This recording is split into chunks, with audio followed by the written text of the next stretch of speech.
How's it going, man? Hi, David. Hey, Kent. How are you doing, buddy? Doing well. It's a good evening, beautiful day. It is a beautiful really day. Beautiful day. Low wind. Yep. Beautiful temperature, 60, 70 degrees. Nice and cool. Flowers are blooming. In the sun, it was perfect. Picturesque. Today. Absolutely picturesque. All right. So, welcome to the Dudes in Kansas show with your hosts, Kent and David. So, what we've got down for you tonight is a lot of 1982. Kent has brought the facts on 1982. We have current events, which are current funny news, another Florida man. Florida just keeps coming back. They're funny people down there. Movie, Fast Times at Ridgemont High. We have 1982 video games and facts. So let's see where we're going. Come on, Kent. What do you got for me, man? All right. Well, first, Dave, I want to ask you, how was your week? My week was pretty busy. It was very busy. I had so much. It's hard to explain, and I can't even remember everything that I did this week. I felt very rushed and kind of tense. Had a physical this week. Thankfully, there wasn't any probing involved. And however, I'll get my results back here shortly. Healthy overall, so not a problem. I'm not worried. But that was my big event for the week. Oh, kids had parent-teacher conferences, and Yep. the boy is prepped to go to the next grade, which is great. Cool. We're thrilled for him. Lillian is top scores and going to be headed into the next chapter of her education too. So I can't complain at all. How about yourself? It was a beautiful week, but I do have to ask you, the older generation will understand this. How did you get out of that dreadful prostate exam at your physical? So I have a new doctor, really nice guy. I've been very impressed with him. He's a young guy. He'd been a hospitalist at our local hospital, and now he's working at the practice that I go to. And he said that there's kind of two realms of thinking on like PSA test and getting the probe. He's only the intent of the probe is to detect whether or not there's any kind of mass on your prostate. And the PSA test is to test your blood work to see if you have the certain markers that could indicate an elevation or a presence of cancer. He stated that there's kind of two fields. He presented the information and he said, my stance is I want to inform you as the patient and allow you to have the opportunity to make a decision, educated decision.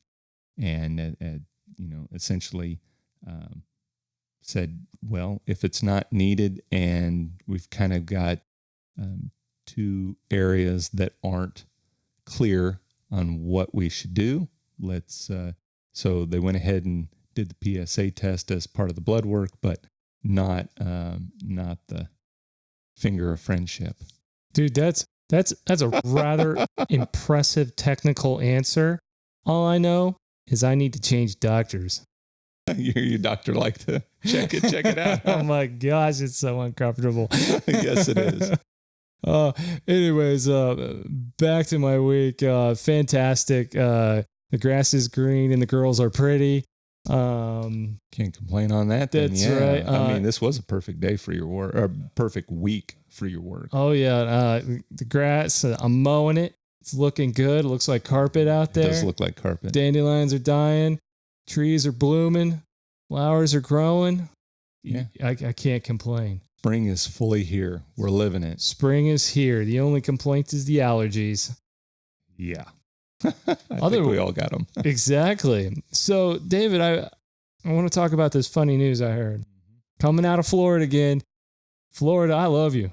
I'm telling you, if I have to move, I'm moving to Florida. You guys are just fun. I'm telling you. So, the story I heard was, and what we're going to call this is, dude, you had one job to do. Okay. And it was a road crew out of Florida, and they're, obviously marking the school crossings. Yeah. And they spelt school wrong. Incorrectly. They laid it down wrong. They had one job to do, and that was to put school, and they didn't even have to put crossing. I could see you could mess an S on crossing or something like that, but they totally messed up school, and they spelt it. Forgive me, I have to check my notes.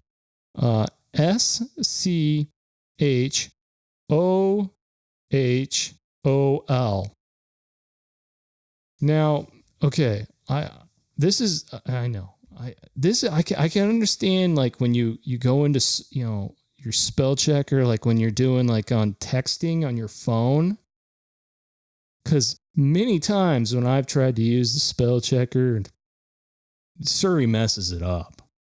It's just not right. I get more frustrated. I'm that guy that doesn't have the long paragraphs. I'm like the multiple text guy, where I'm saying like 5 words, enter, 5 words, enter, and then, I'm having to repeat the same word because of the spell checker. So maybe they had that same problem.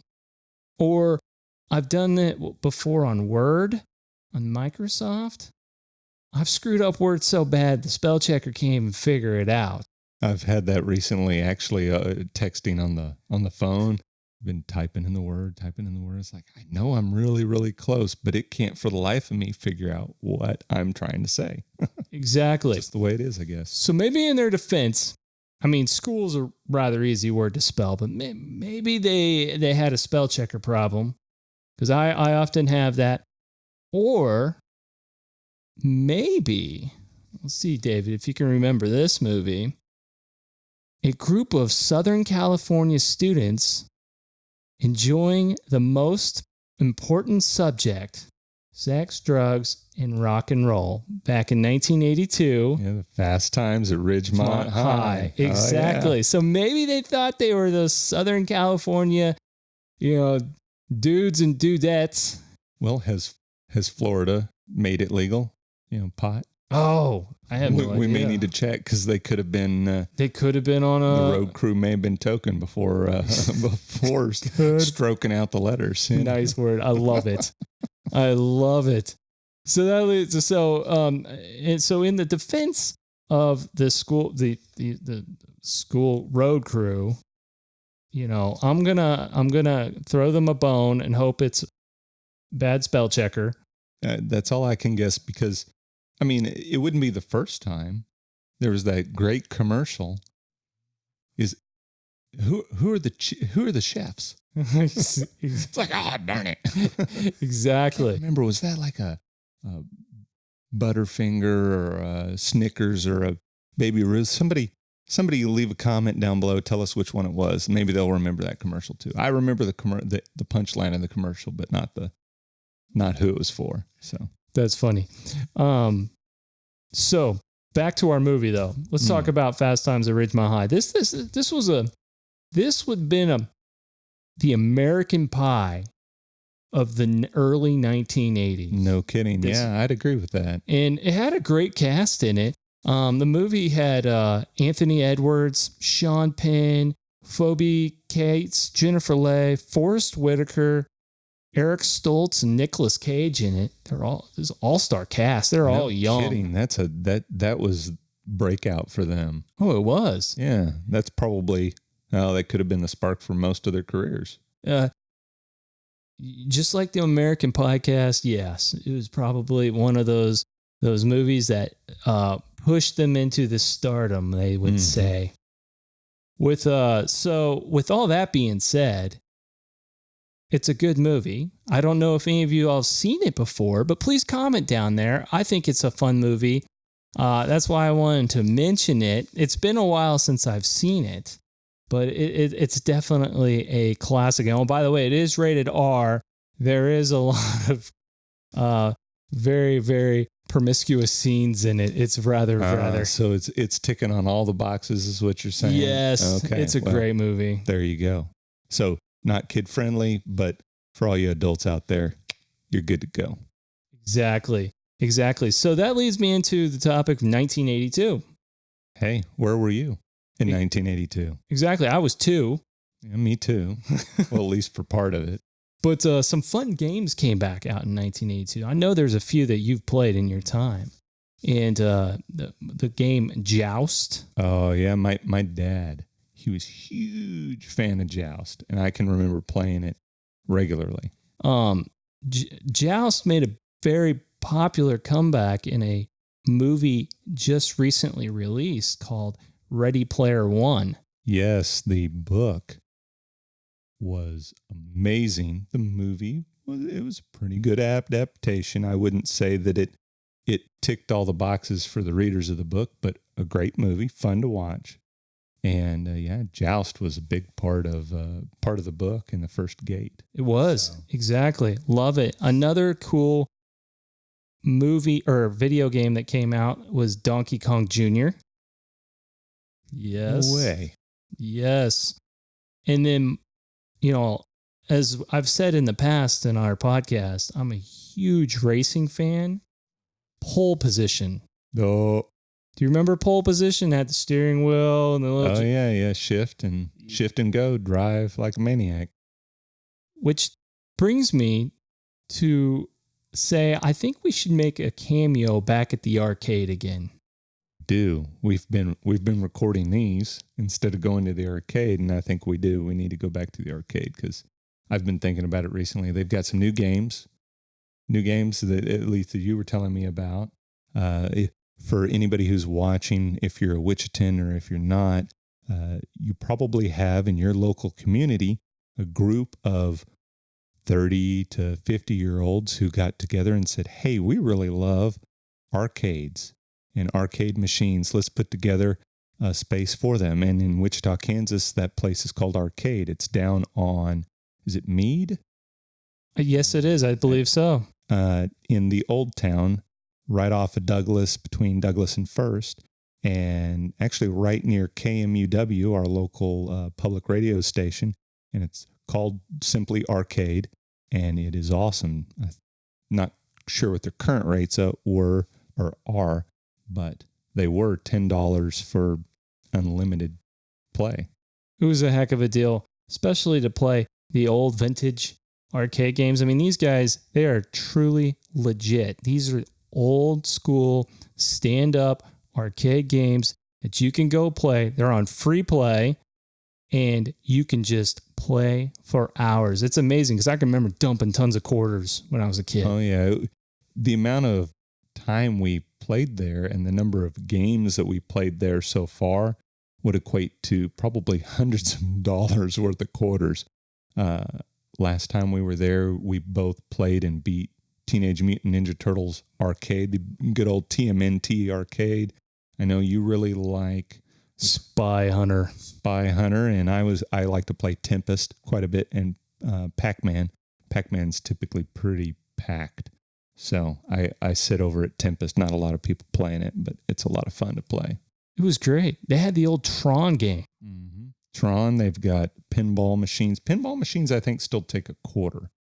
There's a lot of maintenance there with pinball machines, but yeah, it's a hell of a blast. It was good times.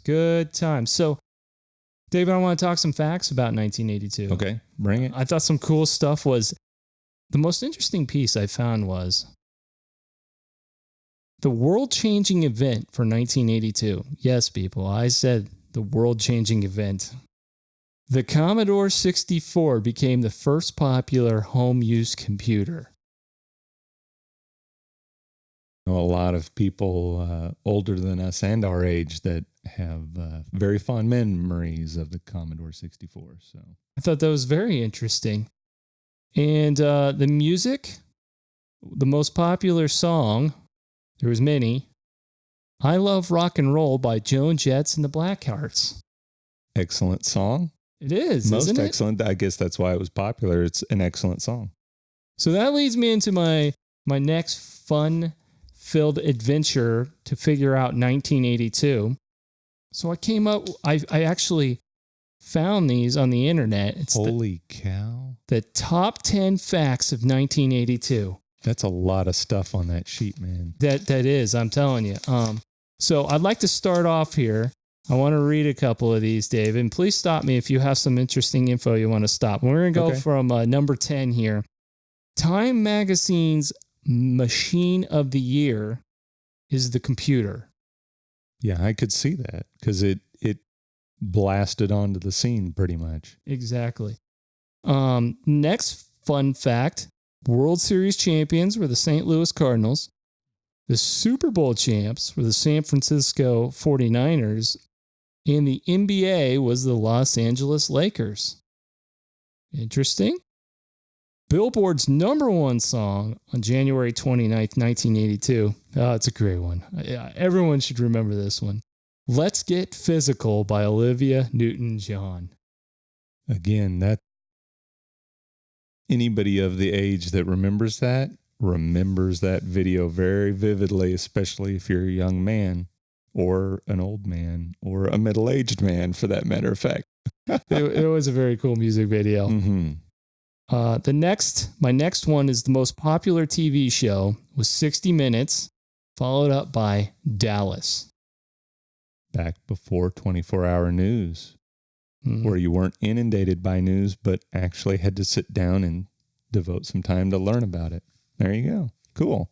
Let me ask you, David, how much does a Super Bowl commercial cost in 2019?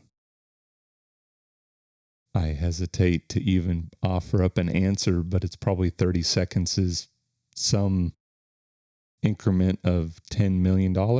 Close. That's a lot. I think it was $1.3 million for a 30-second commercial. For a 30-second commercial, 1.3. Exactly.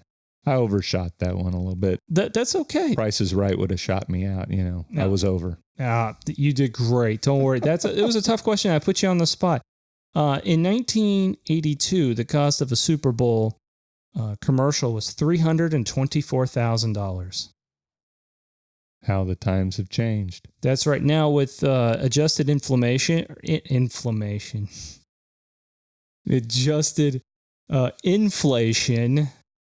that might be about right, 1.3. Yeah, no kidding.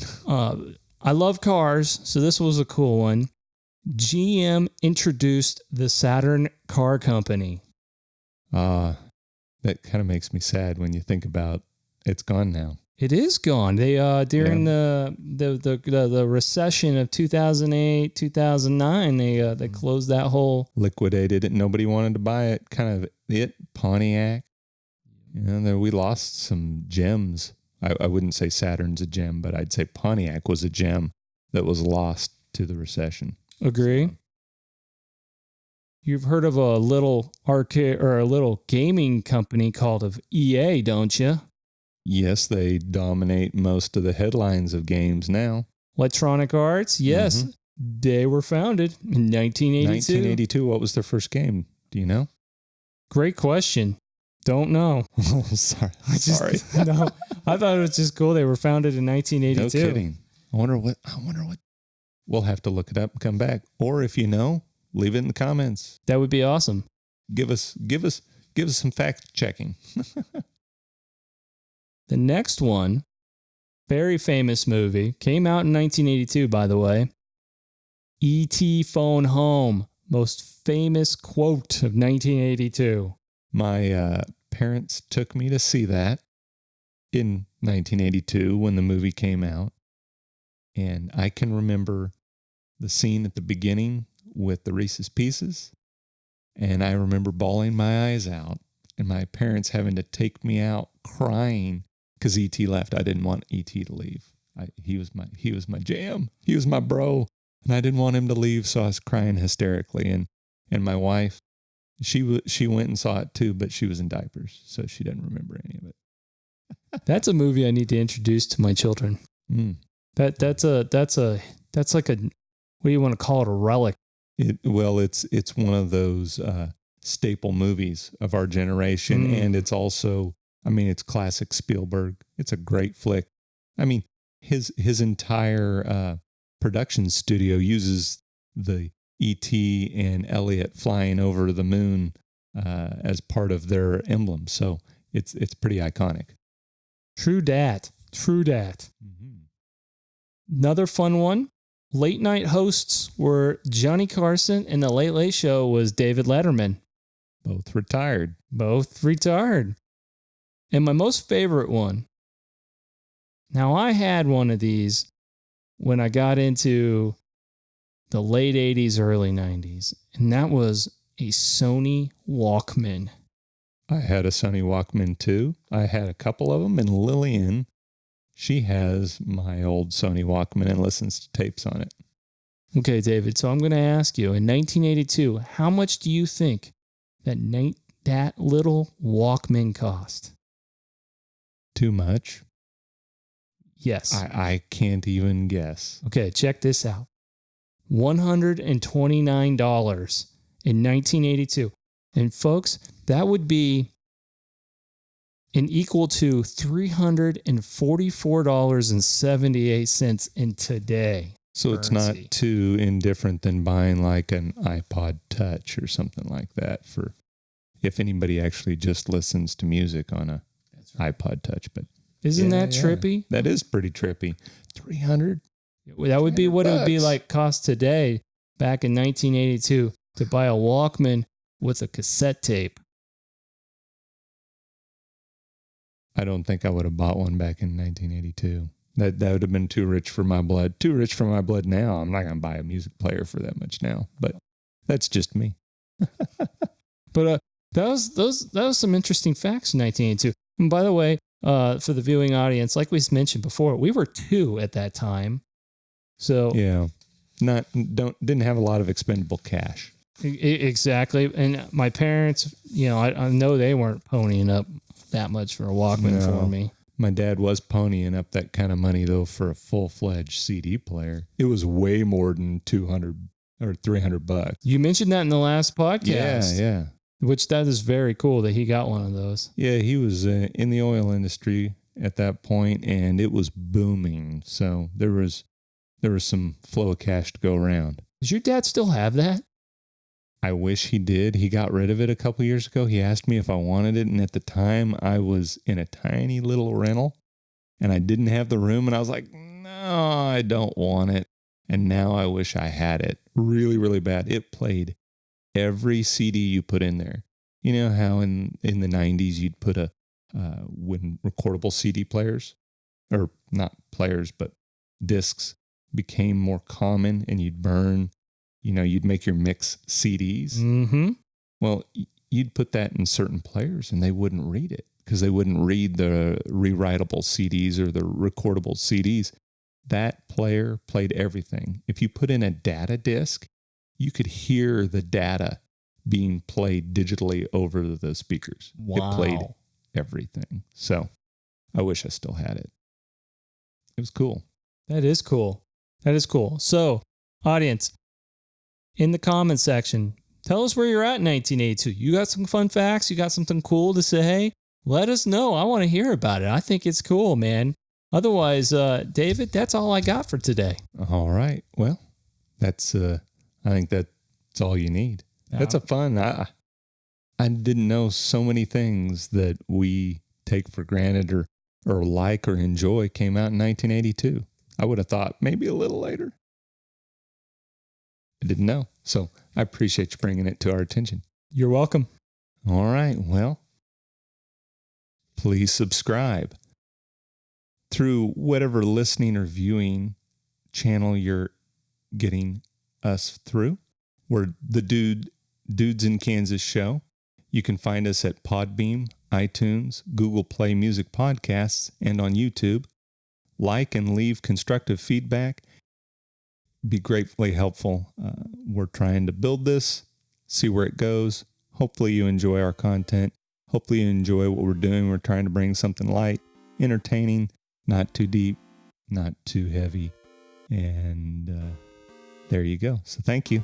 Thank you. Take care. See you later. See ya.